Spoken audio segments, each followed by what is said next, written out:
Great. Welcome. Welcome to the first of our multi-part series on COVID-19 and the pandemic's effect on our health, education, economics, business, and legislation. My name is Mayor Tracy Gant of the town of Edmonston. I'm here with Hello, everyone. I am Chief Harris, your chief here in the town of Evanston. This first program focuses on policing, protests, and the pandemic. Along with the Chief of Police, our distinguished group of panelists are Jolene Ivy. Jolene Ivy is a county council member and a mother of 5 sons and has represented District 5 on the Prince George's County Council for the last year and a half. She previously served as a delegate from District 47 for 2 terms. Barrington Salmon, award-winning journalist, covers issues of concern to Africans in America and across diaspora. Barrington has been writing for more than 25 years in the U.S. and abroad.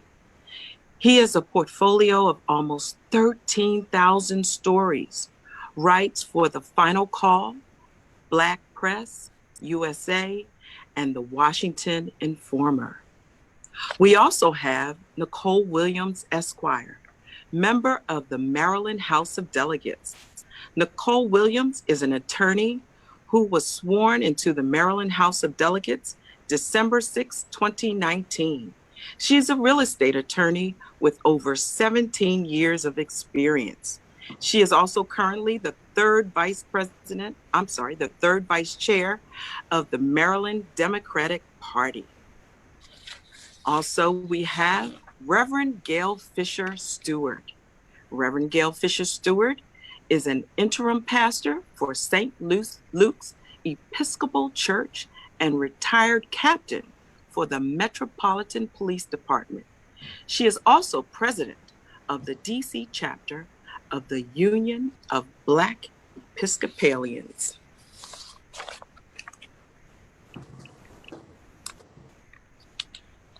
We'd like to start out with a short video.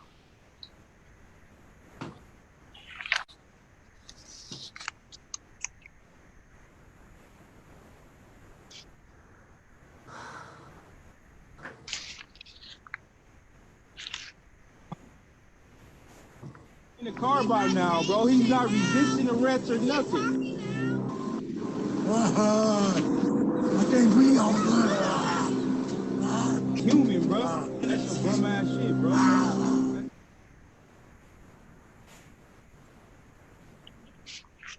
Now, I do not think in my lifetime that we, in my generation, have seen something so up close of police misconduct. As a Black man, and not only as the chief of police, we all were exposed to this video, and it kind of actually highlighted some of the things that a lot of us in the African American community already knew. The reason why we played this video, we're going to try to get some initial reactions from that. We all have seen it, we all have experienced it, and because of everything that's going on in the country right now, we thought that it was important to, after we've seen it, what were your initial reactions? When you first saw it? This first question I'll take to Delegate Williams. When you first saw this video of George Floyd, what were your first reactions? What do you think? What did you think, and how did it make you feel? It actually, my first reaction was just chills up my spine. Honestly, just sadness, and just frustration and disbelief that someone would engage in this type of act and think that it was okay. That was just my initial reaction. Literally, it was just a shock to the conscience.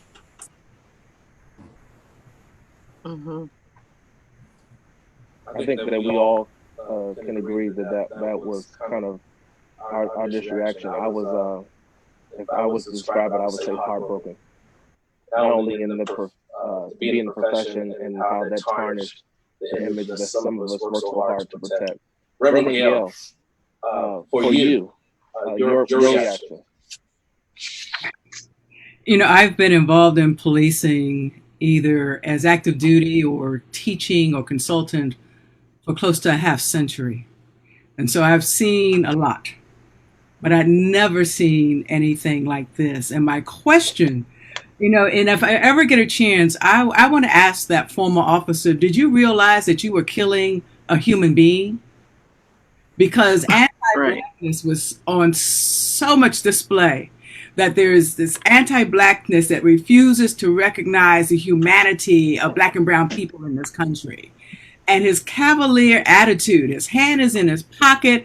And in fact, it reminded me of some of those graphic pictures that if you go through those old books or you go on the internet and look at pictures from slavery, Mr. Floyd was no more than a 6-point buck beneath that man's knee. And he was just waiting for somebody to hand him a knife to finish and skinning him.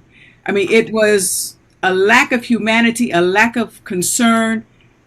And if you look at his face, he was not bothered about whether anyone would call him to account. He didn't believe he's going to be called. You don't do that when you know you're being filmed. And so he didn't believe that he would be held accountable for killing a human being. You just don't do that if you have some idea that somebody's going to be upset about this. And so you have Mr. Floyd pleading for his life. You have the bystanders pleading for his life. And he could care less because to him, Mr. Floyd was not a human being. It was just a piece of trash, a piece of garbage. And unfortunately, in this country, anti-blackness dehumanizes people with black and brown skin.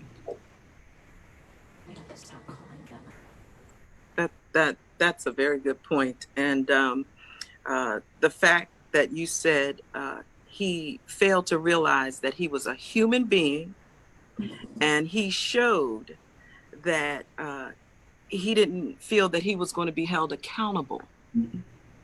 We saw that. Did anyone else see that? Yeah, I just, every time I see it, and I had to turn away when it came on a while ago because I just, you know, to see this serial killer do this to a human being, and he is a serial killer, and you know, just the callousness. To me, it looked as if he reminded me of when they have those lynchings, and they take the pictures to show people what they've done. It reminded me of that. It's like basically putting black people in their place. And I've been a police reporter for 12 years, and I know that there are a lot of good folks in the police force. I also know that the ones who want to speak out can't speak out because they get ostracized, friendly fire, and that type of thing. But I have been saying that all of what we're seeing, I call it revelation time. That all of the things that were hidden, things that people didn't see, everything is being shown. He really thought that he could do this and he'd be like the rest of the guys who killed somebody and continue with their life untouched. But he didn't realize the time that we're in. And you know, I am glad. I have been wondering for a long time when we Africans in America we're gonna rise up and take to the streets, burn some stuff down if we need to burn it down to get their attention. Because if we just marched and didn't burn anything, it would be business as usual.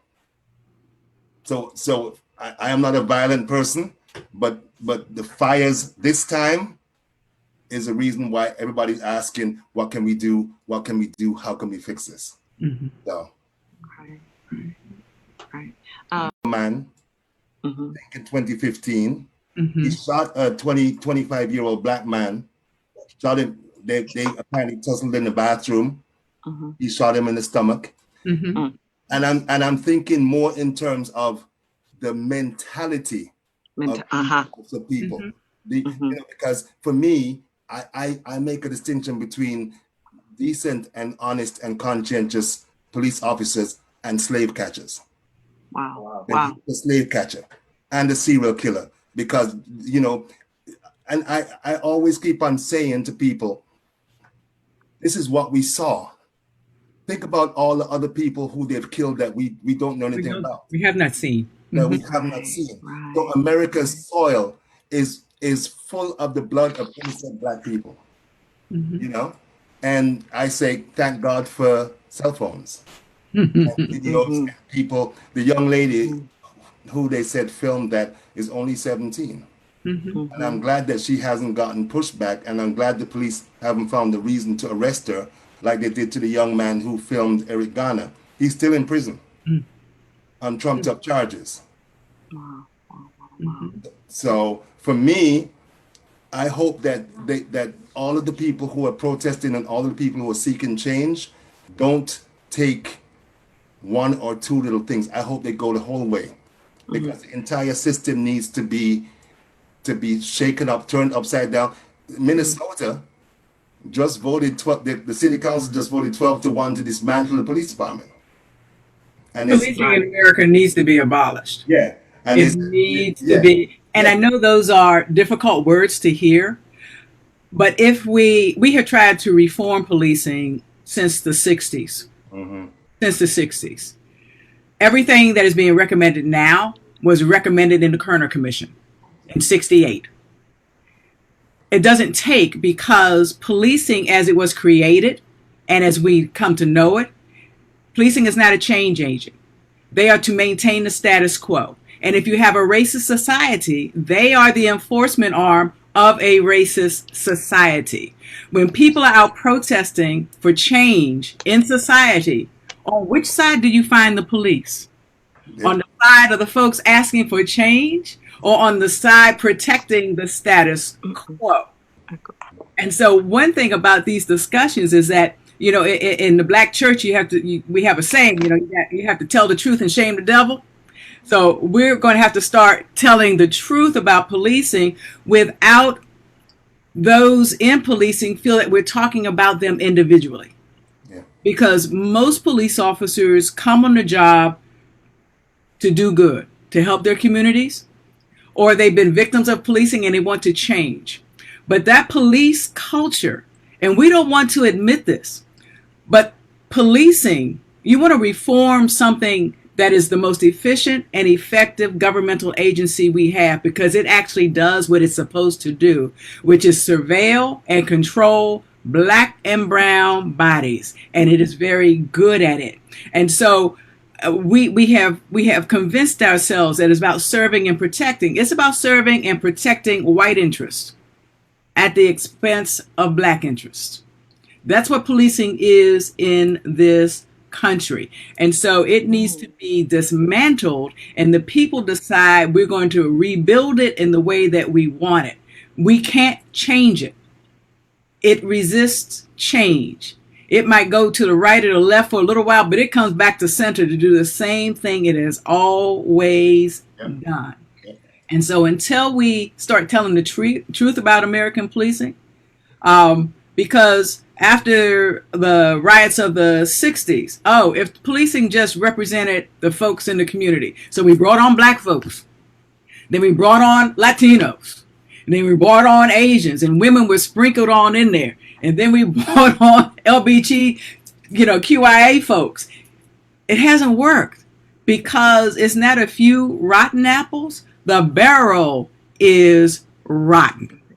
And so you have good people who come in, and because of what you said, Mr. Sabbath, they do not rock the boat, because they're going to need them to protect them, right? And so they go along to get along, because they know they're going to need those folks. And so until we start telling the truth about policing, this was just so heinous, and it was caught on tape. But Rodney King was caught on tape too. Yeah. Right? Yeah. He was caught on Absolutely. tape. And Daryl Gates, the police chief at that time, said that Rodney King was an aberration. The aberration was that it was caught on tape. Because even as we are speaking, it is occurring in this country somewhere. It is occurring. So we need to tell the truth about policing if we're going to do anything. And Right. I honestly believe that until the communities find a way to deal with these police unions, nothing will change. Hmm. Because the police unions do everything they can to protect the status quo, and the people that they're protecting are never wrong. I mean, I heard a leader from New York, one from Philadelphia, and a couple of other ones Hmm. calling the protesters thugs Hmm. and berating them, calling them nasty names, and taking offense to being called out. It's Mhm. kind of funny because I see these, they act like they're tough guys, and the minute that you criticize them, they want to start crying, which is crazy.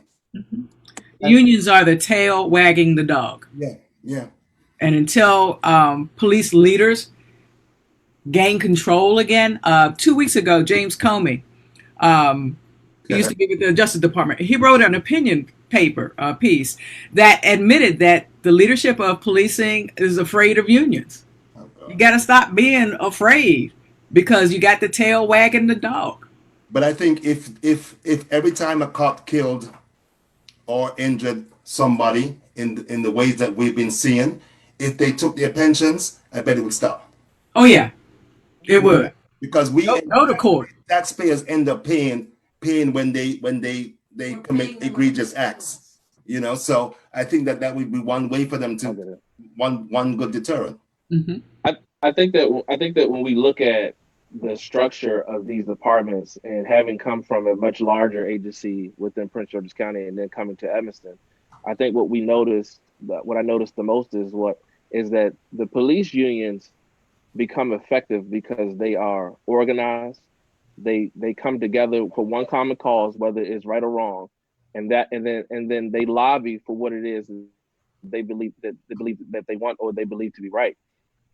If we as a community decide to do the same thing, and let me tell and my philosophy is the lives that have been lost because of police brutality is extremely unfortunate and should never happen. But here's the thing: we have to self-evaluate ourselves as a community. Black lives can't only matter when a white cop kills a black person. Black lives have to matter when the gun violence is still happening in areas where I grew up, right? So we have to do the same concept. We have to come together like we see other races come together, come up with a common agenda to be able to lobby for what is important for our communities. Why are our communities over police? Why are our communities seeing more of our young boys and girls incarcerated, and that we do not see? And we can say the same thing for Prince George's County. The way people police in the north side of Prince George's County is completely different than what we see in the south side. So we have to have a major reality check. But what that brings me into is this thing called the social contract. We're going to take a look at another video, and I want to get some response from the group.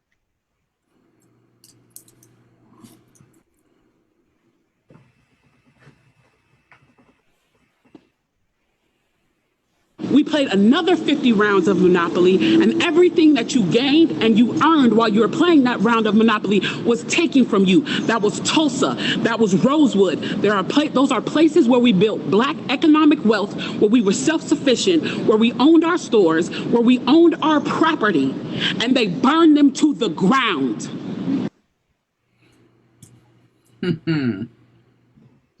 So, Delegate Williams, I want you to jump in on that. I found that when we first saw that video, we thought it was so impactful, and I've watched it probably 100 times. What do you think about this concept of the social contract that was broken? Yeah, no, thank you for showing that video. I've seen it several times, and the whole thing I think is like roughly 7 minutes or so long. And you can Google it. It's a really powerful commentary that really kind of talks about why you see Black folks rioting, and as mentioned earlier, burning the house down. You know, there was a quote by Martin Luther King Jr. that said that rioting is the voice of the oppressed. I'm paraphrasing, but basically that's the gist of it. It is the voice of those who do not or feel as though they do not have a voice in society. It's a way to get one's attention. And so what she's referencing there, I think, is extremely important. You know, we were all taught, you know, if we do the right thing, if we, you know, go to school and get a good education and, you know, make sure that we don't get in trouble, that nothing will happen to us and we will achieve the American dream and we will live in prosperity and happiness. And what we have come to realize is that the American dream is not equal for everyone. Just because you do the right thing and you go to school does not mean that you still may not face unfair consequences in life. And so, you know, the other day I was watching, I think it was actually, might have been on the Daily Show, I can't remember what I was watching, but they were talking about an incident that actually happened with a young man who he went to the store, he had on a ski mask, left the store, was walking down the street. Someone had called the police to say, I think that there's some suspicious activity with this guy who was wearing a ski mask. Lo and behold, he was a violinist. He was a stellar student. He was a teenage boy who was an introvert and had some mental health issues, which is why he wore the ski mask, because it made him feel protected. Not because he was a suspicious person. And so, you know, this is a young man who did all, quote unquote, all of the right things and still was killed in Colorado. So how do you explain, you know, to our kids when we say, do the right thing, nothing will happen to you. And yet when they do the right thing, they still end up in jail. They still end up facing death in the hands of the police. And that's what she's talking about the broken social contract and what people really need to re-examine when we talk about policing, when we talk about what it means to, quote unquote, achieve this American dream. It is not equally applied to everyone in this country. And so, you know, racism isn't, you know, when we talk about racism, it's not, you know, I think some individuals see it as a personal attack upon them, like, oh my God, I'm not a racist person. I even have Black friends. And that's not what we're talking about. We're talking about the social constructs that exist in our society that is beyond something that I individually can change by myself. That's what we're talking about. We're talking about the economic inequalities, the educational disparities, the health disparities. Those are the things that we are talking about that's basically started 400 years ago when people were brought here on an unequal footing. And so when we talk about eradicating racism, we have to dig deeper than just, you know, did you ever use the N-word once in your life? Or did you personally, you know, do something individually? I mean, it could be overt. And sometimes people don't realize the little minuscule things, the passive, you know, aggressions that people do from time to time that there might not even be conscious that they're doing, that has been placed in their minds, because of the society in which we live. So the contract's broken. We all need to re-examine that and re-examine, one, individually, what we can do to make it better, individually, what we have done to break it, and then also on a much larger scale, what we can do to fix it. And really make really hard and tough decisions and be willing to sit down and have hard and tough conversations. I think part of the reason why you see this racism here still in America is that Americans, we don't like to have uncomfortable conversations. We do not like to be placed out of our comfort zone and told about ourselves. And I think, one, if we're going to be willing to do this, we're going to have to be willing to sit down and have very uncomfortable conversations with each other. You know, if you look at Germany, not to say Germany's perfect either, but you don't find statutes in Germany that glorified people who were Nazis during World War II. They were able to sit there and have those uncomfortable conversations as a society about what happened and what we're not going to allow to take place moving forward. The fact that we have these Confederate statues would never happen in any other civilized society. We don't glorify people who are traitors to our country. Because that's basically what you're doing when you are promoting these Confederate statutes, when you're promoting these Confederate plaques. You know, the Speaker of the House in the Maryland General Assembly just came out earlier this week talking about we need to change the Maryland State Song. Because if you listen to the words of the Maryland State Song, it talks about the Confederacy. It was written by a Confederate sympathizer. So, you know, it's a combination of all of these things that we have to look at, and we have to be willing to have these very uncomfortable conversations about not just the overt symbols, but the covert symbols, the covert actions that we do as well. So anyway, so what a lesson. What a lesson you've just given us. What a lesson. Yes.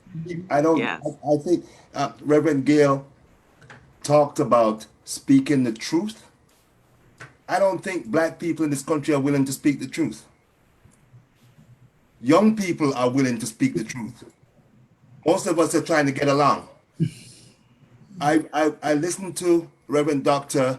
William Barber like 4 years ago, a 2-hour lecture talking about how every time black people began to make social, political, and economic gains, these white people came and tore it down. They have not changed in 400 years. You think they're going to change now? They're not going to change. They're not going to change. But yeah, I agree with you. I think that what you're seeing, though, is also the psychological ramifications of continuously being oppressed. You know, in terms of the reaction. You know, I know with my grandparents, they taught me, you know, to do the right thing, try to go along to get along, don't rock the boat, you know, those types of things. Because I think they were brainwashed, and nothing against them. I love my grandparents dearly, but it was about survival, I think, to some degree. But if we look at it, none of us are supposed to be in these positions we have. No. Not a one of us is supposed to be. Black people, if you're going to be in this country, should not be in a state of freedom. And that's what the social contract is, that we will give up certain freedoms to be free to participate in others. To have us as free people in this country who are self-sufficient, it goes against the myth that this is a white man's, that this is the New Jerusalem, the city on the hill that is supposed to be totally white. Make America white again. We just destroy that myth. And so we have a system that constantly wants to put us back into a state of subservience, mass incarceration. And until we speak the truth of that and recognize that we are just blowing that myth all to hell, and it upsets white folks, because if we have a black police chief and a white police chief and a black attorney and a white attorney and a black mayor and a white mayor and a black reporter and a white, my God, they might be as human as we are. And we cannot have that. So we all just have busted that myth, and they're constantly putting us back. We don't belong here in a state of freedom. And that's why you stop a young man coming from the store, because he doesn't belong on any street in America. I think it's if important. You stop someone just because they're driving a car or they live in a community. I was on another panel with another black Episcopal priest, and he said he was coming home from a protest, and there were 2 cars in front of him in his semi-gated community, and they were white. And so the officer waved them on through. He got up to the gate. Do you belong here? Do you live here? Can you prove you live here? Asking for identification is asking the same thing that the slave catchers asked. Do you have your pass? Can you prove you belong here? And so he said, why are you stopping me? You let the white folks go. He said, I need to make sure you belong here. And so when he finished talking, I said, describe your community. And he said, what do you mean? I said, the demographics, the racial demographics. He says majority white. I said, you may live there, but you don't belong there. Yeah. And that officer let you know that you do not belong there. And so when the police just randomly roll up on our people, they're saying you don't belong anywhere in this country. And we can make you do something so we can get you back into that system of being subservient. Because the prisons are just a plantation. And we can keep you there. And so telling that truth, and we have to tell that truth to let people know what is going on. And it's nice that all of us have made it, but we weren't supposed to make it. And it destroys the myth of a white nation. And folks can't deal with that. But my thing is that if we can't be comfortable and if we can't live in freedom, they're never supposed to get one night of No. Never. No. Never. Never. Never. Because you had Tulsa, right? They didn't depend on nary a white person for anything. Yeah. And white folks couldn't take that. They lost their minds. Yeah. So we're going to destroy all of that because you don't need us. Right? We're gonna move into our next segment. I'm loving this. I'm totally loving this conversation. That's for sure. This is a lesson. I'm loving every bit of it. We're gonna move into the next segment.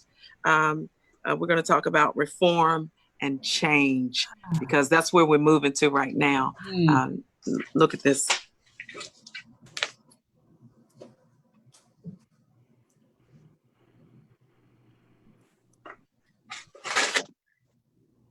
So what I need y'all to do right now at 16 is come up with a better way. Because how we doing it, it ain't working. He angry at 46. I'm angry at 31. You angry at 16.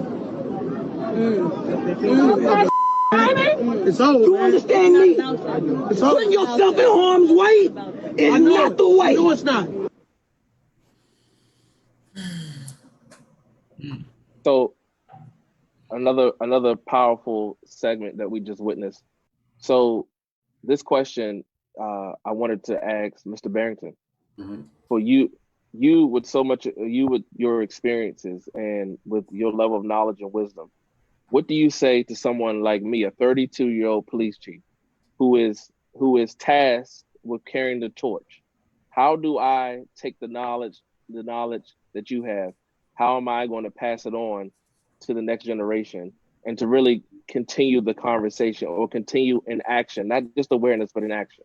The thing, one of the advantages that you have, one of the advantages that Delegate Williams, that Reverend Gale have, is that you are in positions that people usually respect. I mean, it's kind of shaky with police, but generally you guys are in positions where people will listen to you. I think that the role that you play is vital. It's critical in turning this around, because when I go anywhere, if I see a white cop, I'm already thinking that he's going to do something, because I've had a number of negative experiences with cops. If you make that human connection with young people, with children, you got it, bruh. Because if you've made the connection, if they see you as more than just someone in a uniform, if they see that you've made that connection, then the information that you have in terms of, but it's kind of crazy, because as Delegate Williams was saying, what our parents taught us does not work anymore. I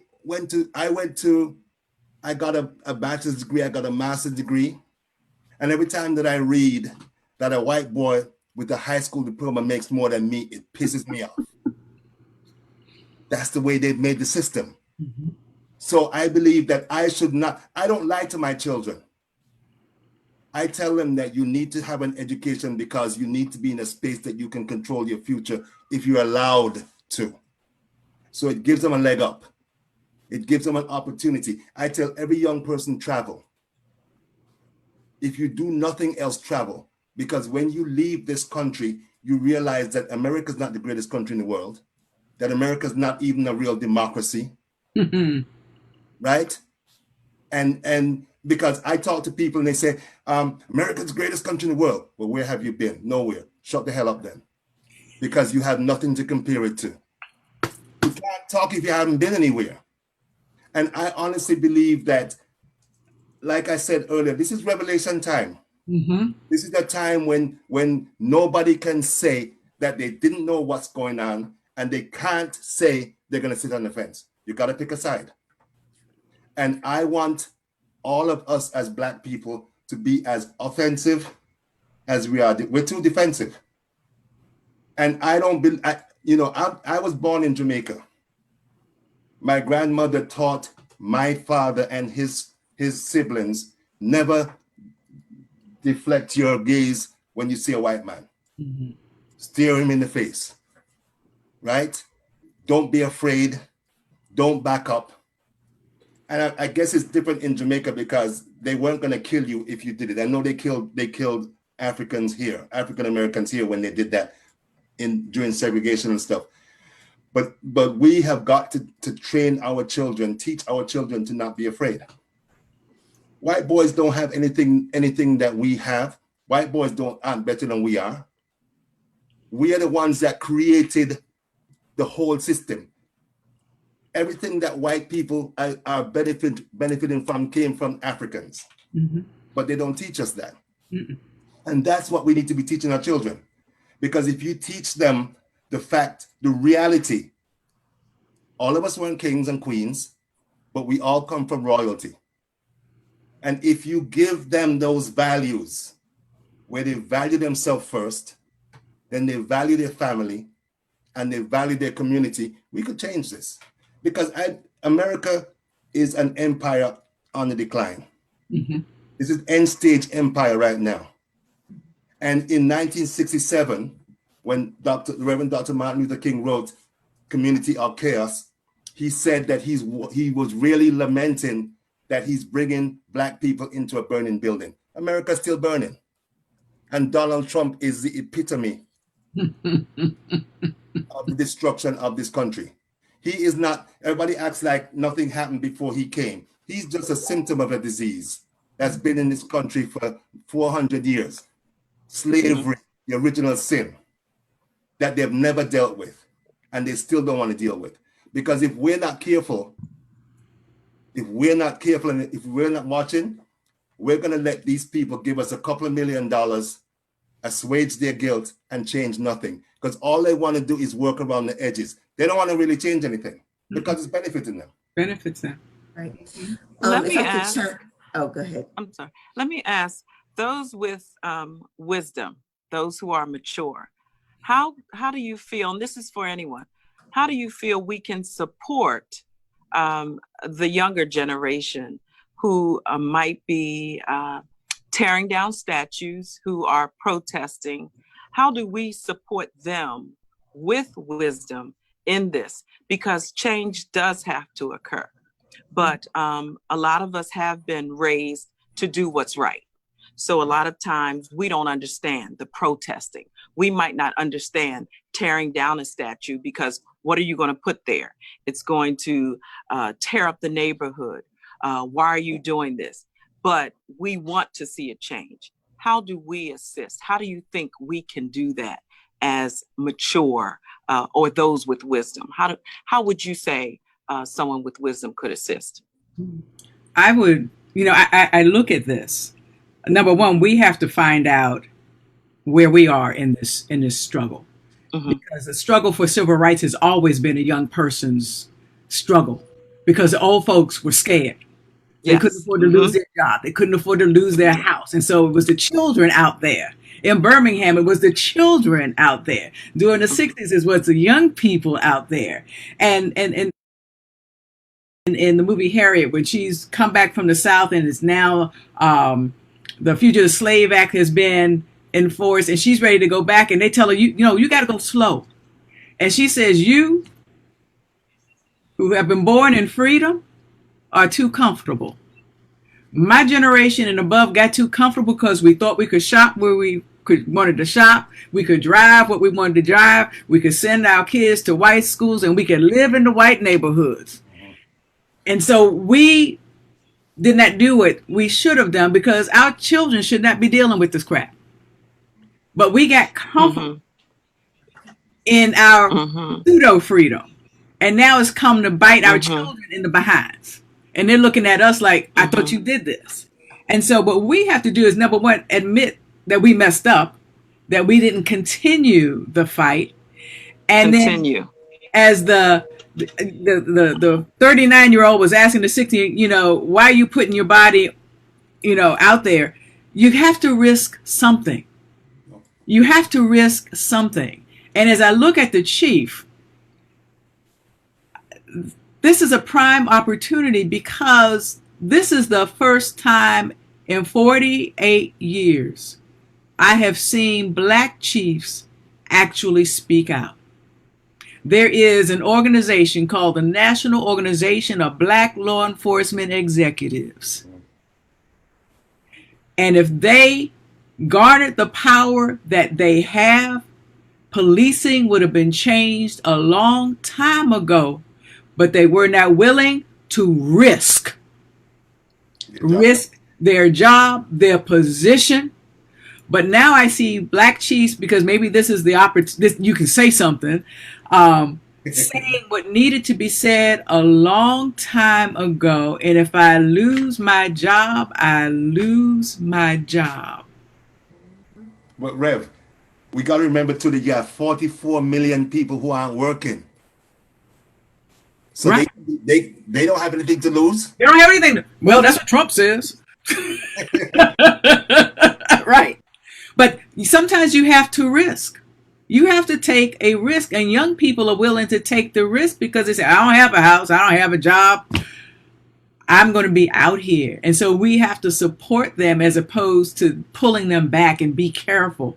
We have to put a hedge around them and know that, let them know that they are safe in doing what we should have done in the first place, what we should have. And I'm older than all of y'all. Are you sure about that? I'm sure. Okay. I'm sure that what we should have done, so that you all wouldn't be sitting here talking about this, so that they won't have to sit here and talk about it 30 years from now. If we don't seize on this opportunity, we're not going to get another one. We're done. Chief, I'll say one thing real quickly. You can't influence young people if you're afraid of them. And there's so many adults who are afraid of these children. I remember going on the Green Line, and it's real interesting because when you're uptown, the color changes as you get closer to Southeast, right? And the kids come on, they get rowdy and stuff, and all the white people like this huddled up in the corner. And I'm surprised that I haven't gotten beaten yet, because I've been on the train and they've been playing the fool, and I'll be like, what the hell are you all doing? I'll bark at them, and they'll be, huh? And get straight. They want guidance. Which we're not giving them because we're afraid of them. I think that. Sorry, go on. I think the great part about it is that we have to have these tough conversations. And back to what Delegate Williams says, one of the things that I've only been appointed as a chief for, I think, 5 months now, and I'm one of the youngest in the country. And so the thing about it is that I've been seeing all this data, or I've seen all these different suggestions of what police should do. And my first inclination in the process was to say, all right, well, we have this going on, or to defend the process. Faith-based, man. So I had to pray on it. And one of the things I realized, I said, have we really heard what people are saying? If I take the uniform off, and I remember being a young boy from Capitol Heights and my experiences growing up in Capitol Heights, have I really heard what the people are saying. And Mm-hmm. so when we hear things like defund the police, you know, and I've done probably 4 or 5 virtual meetings now, and we talked about these different things. And the first thing everybody had an opinion, and when the first thing I said was, well, when we say defund the police, what does that mean? What does it mean? Because I think the only way this happens is if we put the knowledge into each other and we're willing to listen to each other about what's going on here. There's a scripture that says, "My people are destroyed for their lack of knowledge," because we sometimes refuse to hear the truth. We refuse to hear the reality of what's going on. And so I said, all right, I have to take a step back and really hear the pulse of what's going on. How do I really want to be a change agent? What does it really mean? You know, there's a book. My mentor made us read a book back in high school, and the book is called "The Miseducations of the Negro" by Carter G. Woodson. One of the most powerful books I think a young Black man could ever read, because it enlightened me on so many different things, that the struggles that we deal with weren't the physical chains that we have, but it was the chains in our minds. And that is the thing that we have to learn to break the most. You know, when we look at this pandemic and we look at all the things that are going on in society, Delegate Williams, how has the pandemic really affected everything that we've seen? How has the pandemic really affected the protests and the change that we're seeing across the country? Right. Or what can we do? Well, I will say, first of all, I don't think we would have had the protests but for the pandemic, to be quite honest with you. I think with the pandemic, we talked about, you know, it was mentioned earlier, the 40 million people who are currently unemployed right now in the United States. That was exacerbated because of the pandemic.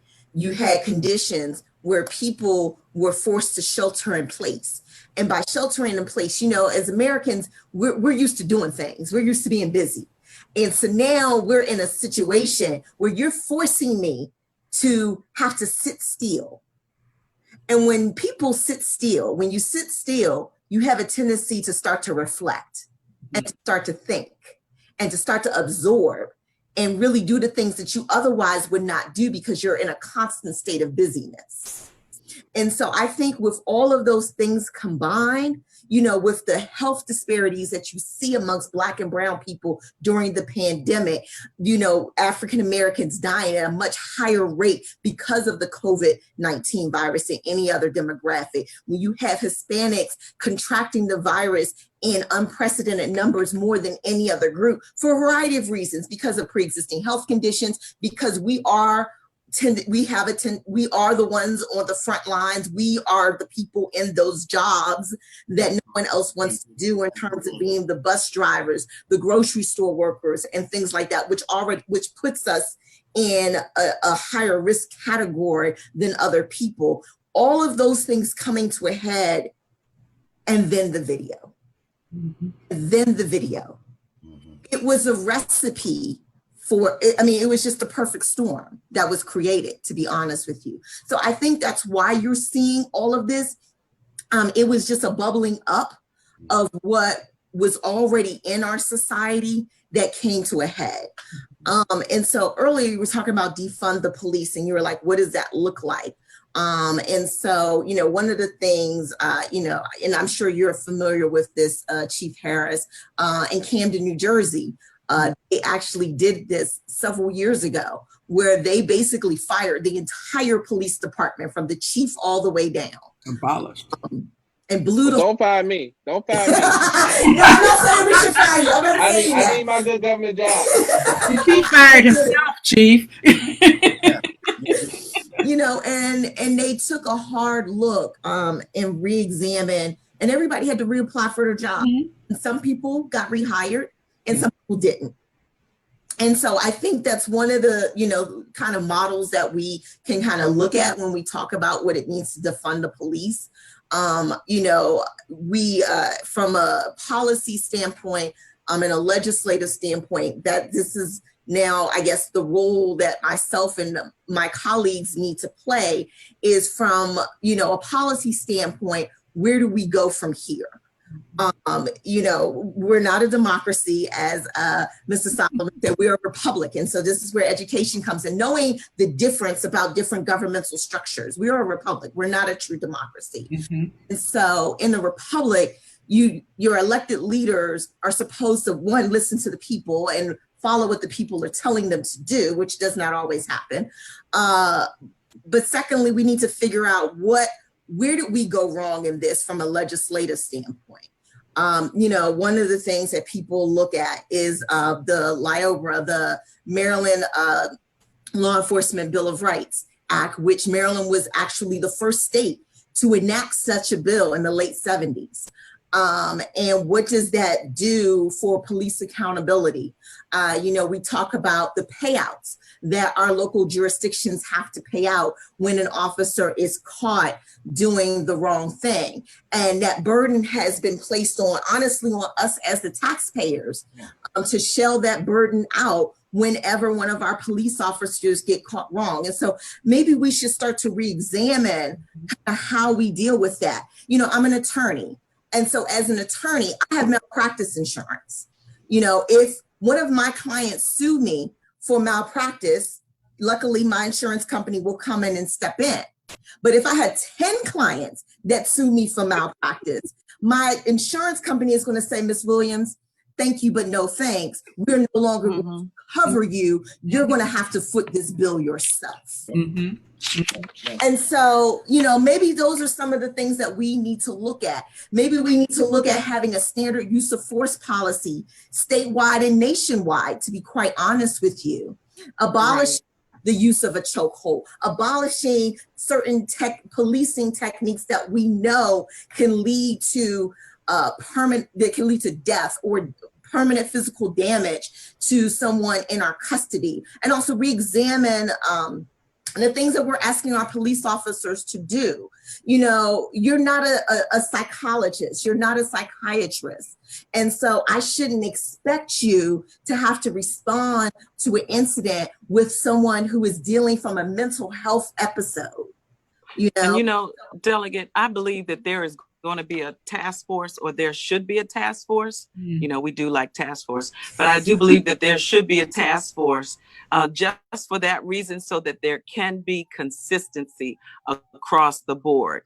You should not have to go from one state to another and have to deal with different types of policies. Of course, there are going to be different policies, but when we're talking about chokeholds and things like that, there should be some consistency across the board. And I believe you'll probably spearhead that task force too. You'll be on it, I'm sure. Madam Mayor. Yes, sir. Sorry to interrupt you. Mitch McConnell and the Republicans already said that they are not considering banning chokeholds. They're gonna consult with police departments. Most of the things they said they want to put together a task force to study race, but they're not doing anything. So that means that folks at the local and municipal level have to do it. Chief. Yep. One of the things, that's why we're having this conversation. One of the things that we need to not allow those who want to maintain the status quo to do is to grab the narrative. When you talk to a lot of people talking about defunding the police, a good example is the New York Police Department. Their budget for the last year is $6 billion. They took money from affordable housing, mental health, and all these other social services. And what a lot of people are saying is take money from the budget, these bloated budgets, and redirect them into programs. And if you need mental health assistance, you get a mental health worker. If you need a home or shelter, you get a caseworker. So the cops don't have to do it anymore. So it's gonna ease the police officer's burden. It's gonna redirect money into places that need it. That's what most of them are saying defunding. If you have a police department like Minneapolis that has killed a dozen people over the past 12 years, then maybe you need to dismantle it and start fresh. But depending on how they have acquitted themselves will determine whether you defund or you dismantle. unfortunately, that is an excellent point. I wish we had another phrase for it, another word for it other than defund. So that Reallocate. there could, One. yeah, so It's that there could be a better reallocate. understanding of it, Yeah. because defund sounds like wipe out, and that's not what we want to do. No, that's not what it's. But they do need to redirect or reallocate the funds for some of these departments. When you're talking about smaller departments, you don't want to defund them. We can't afford that. But reallocate. I think there needs to be because people are saying defund. Nope, we don't want to defund police departments. You need your police departments, that's for sure. But time is running out for us this evening, and we did have some time for questions from our viewers. I'm not sure how much time we have. Do we have any time? We have 3 minutes. So I just want to take maybe one question from our viewers. I mean, we have probably 10 to 12 questions. So, and that's great because we have some viewers that are really interested in our panel. But I do have a question for our chief. One question I want to ask him is, many people understand that the systematic racism began long before you were a police officer and now a chief. But as a young Black man in a position to make change, what steps need to be taken to ensure everyone in the community is treated fairly and not based solely on the color of their skin? Well, I think that's a fantastic question. It is. It really is.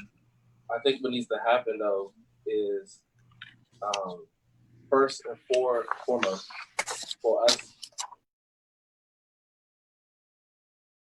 as a department, we have to first understand where we come from. Our generation lacks the knowledge and the history to fully understand what a systematic racism really is, and to really understand what's going on in today. I think as a police chief, it's my job to make sure that I hold myself accountable to not only my residents, but to every employee. When these situations, when Mr. Floyd first came out, the first thing I did, being a small department, I pulled everybody from my department in. And we had a tough conversation. We had a conversation about not only Mr. Floyd dying, but we had a conversation about the fact that there were other officers there that did nothing. And so the mayor gave me a direct order. She said that we wanted to reevaluate every policy that we had, and making sure that while we don't have those issues in Emerson, that they never come to Emerson. And so we have to have a reality check with everyone and say, look, the way that they used to do it, they got it wrong. And so moving forward, what do we need to do to make sure that we put ourselves in positions to be true community servants? Everything that, an arrest should be our last resort. And when we come, if we really have a relationship with our community, then we don't need to arrest people all the time. Now, don't get me wrong, there's some bad folks out there that we have to arrest.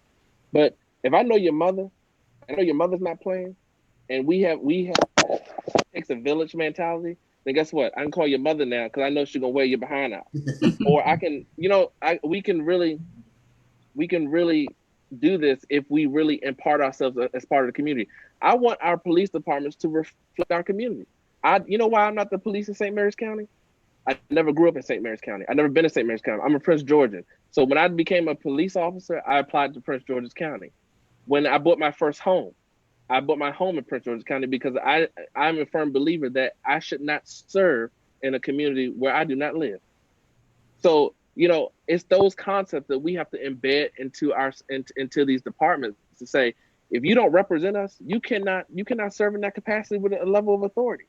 And when we have situations like I'm about to actually request some money from my mayor, because I'm looking at this body cams and stuff like that, and I want to know, we keep talking about the body cams cutting off and stuff like that. So we're reevaluating everything.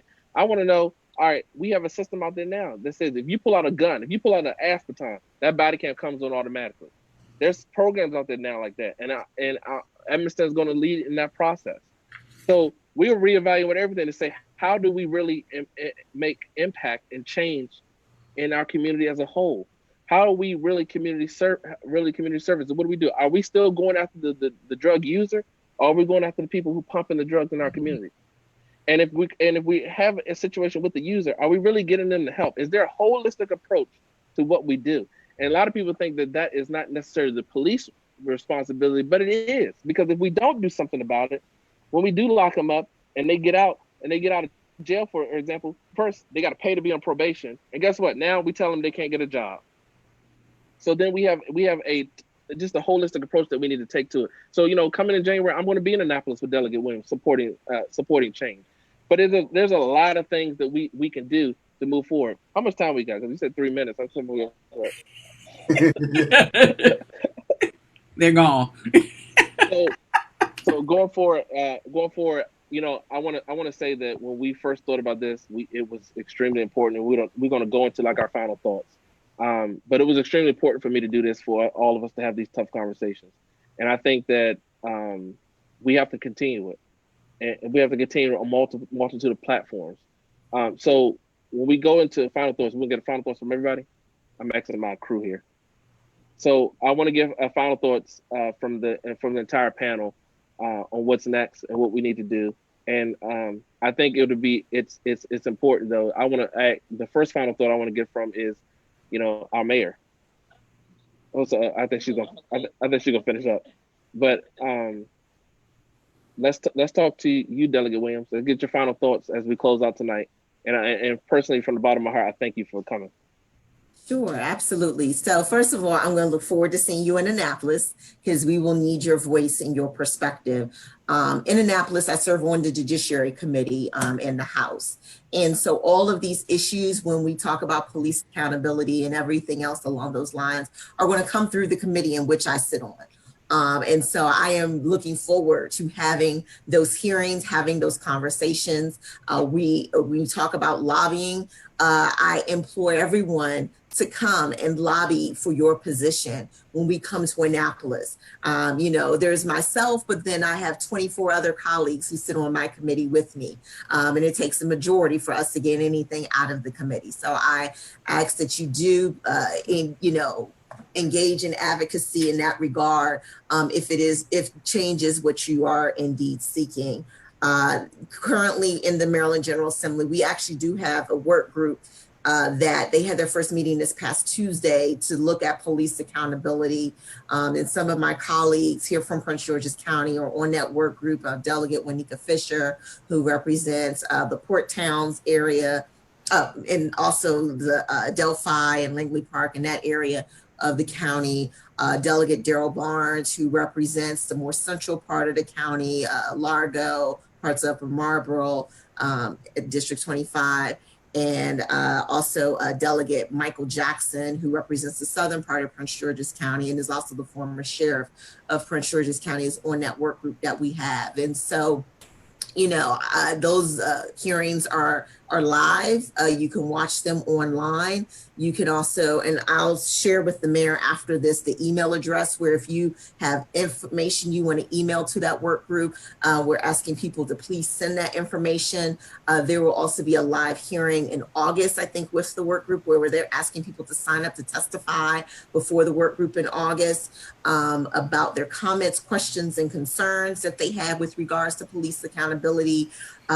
This is a topic that we are very serious about in addressing in Annapolis, or at least I can say the House Democrats are very serious about addressing. All 99 of us wrote a letter to our governor imploring him to enact an executive order with regards to modifying the way our police officers conduct business here in the state. We have yet to hear from the governor, but we will see. So those are my final thoughts, and I look forward to continuing to see you guys and working with you guys and addressing this issue. Thank you so much. Reverend Gail. Oh, I want to thank you for the invitation, because something needs to be done. And we have to remember that policing is local. There will never be national standards because policing is local. You have the Commission on Accreditation of Law Enforcement Agencies that has standards like this.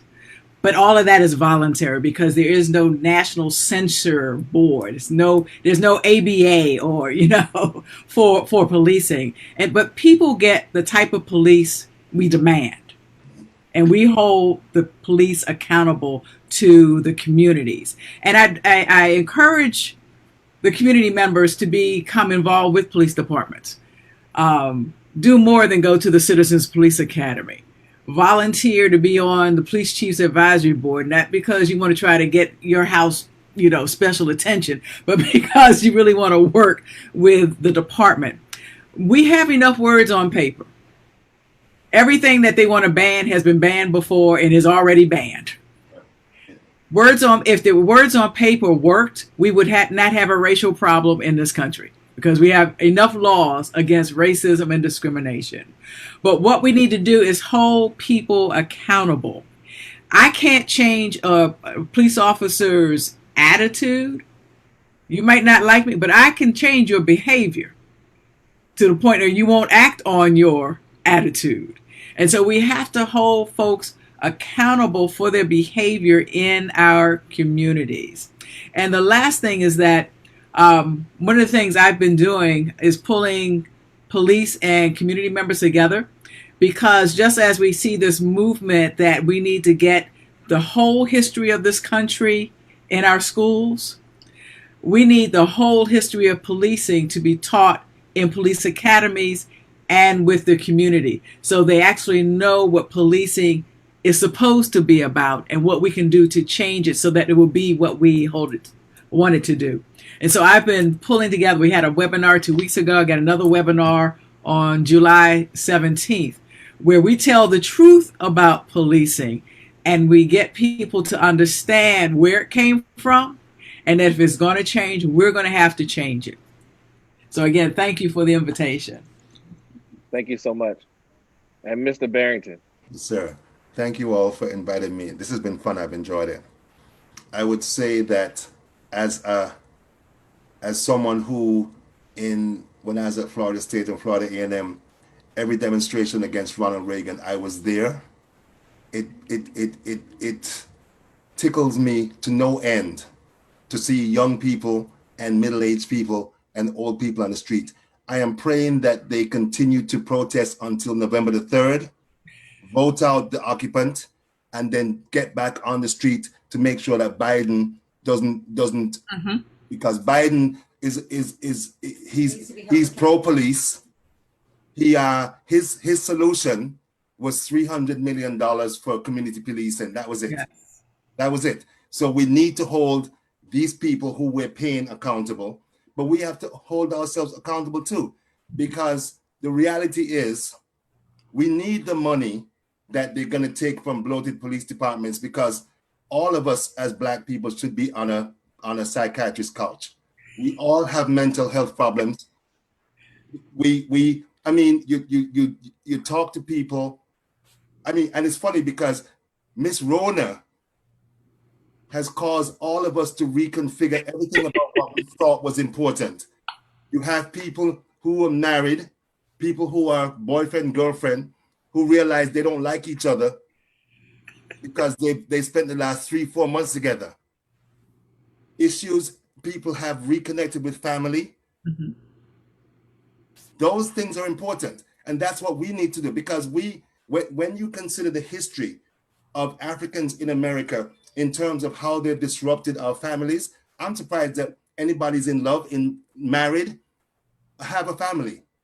So there are things that we need to do for ourselves first, and then for the community generally. We need to stop being respectability Negroes and let our children go out and do what needs to be done. Because if they're going to only change the edges, 10 years from now, we're going to be in the same place saying the same thing. That's right. And I think we're providing an opportunity by Mother Nature and the Creator to change this. And if we lose this opportunity, we have no one to blame but ourselves. Amen. Wow. And last but certainly not least, the woman who took a chance on a young man and gave him a job because she believed in reform. I don't say this just because she is my my supervisor, but I say it because she actually believes in what we're saying here today, and she believes in the change that we can make. Our mayor, Tracy Gann. Well, I'd like to say thank you so very much for being here tonight with us, our panelist, Delegate Williams, Dr. Dr. Fisher, Gail Fisher, Barrington, Salmon, thank you so very much. And Chief Harris, thank you for co-anchoring with me tonight. I greatly, greatly appreciate this conversation. Thank you for your honesty. Thank you for the conversation. Thank you for the information, the history lesson. We have to talk. We have to get this out. We have to teach each other. We have to teach others. We have to mentor others. This is very, very important. So this conversation must continue. So thanks again for being here. Unfortunately, County Council person Jolene Ivy couldn't make it tonight. So hopefully she's well and everything is okay. She generally shows up for us no matter what. So I know it was important that she couldn't make it tonight, but we will get her on another one of our series. So thanks again, everyone, for tuning in. The town of Edmonston greatly appreciates it. I'm not sure if my chief has a closing remark. No, you said it. You said it very well. Thank you. So thank you for all of our support in the background. Again, we will see you on another evening for Edmonston Talks. We're going to sign out for the night. Blessings to everyone. Thanks again. Bye-bye. Bye-bye. May 25th, 2020 is a day when George Floyd, an African-American male, was murdered under police custody by a white officer. In response to Floyd's tragic death, several anti-racism protests began occurring around the country, including other countries around the world like England, Brazil, Italy, France, and several others in support of the Black Lives Matter movement. I myself took part in the protests in Washington, D.C. after the painting of the street mural saying Black Lives Matter and Mayor Muriel Bowser renaming the 2-block-long section of 16th Street Black Lives Matter Plaza, leading to the White House. Though there was fencing around Lafayette Square that distanced protesters from the White House, that didn't stop the people from voicing their frustration and calls to action. Don't shoot! Hands up! Don't shoot! Hands up! Don't shoot! Say his name! George Floyd! Say her name! Breonna Taylor! No justice! No peace! No racist! No peace! Black Lives Matter is a testament of our humanity and a movement of survival. No racist! No peace! No justice! No peace! No racist! No peace!